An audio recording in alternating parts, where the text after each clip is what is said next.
I have an iPhone 17 Pro running the latest iOS 27, and here's how to see your downloaded files in Safari. First, open the Safari app on your iPhone. Look next to the website address bar and find the Downloads button. It appears as a small circle with a downward arrow. Tap the Downloads button, then tap Downloads from the menu. Here, you can see your recently downloaded files and tap any file to open it. You can also find Safari downloads inside the Files app. Open the blue and white Files app on your iPhone.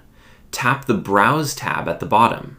Now, open iCloud Drive or On My iPhone, depending on where your downloads are saved.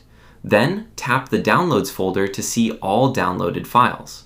That's it! You can quickly check recent downloads from Safari or view all saved files inside the Files app.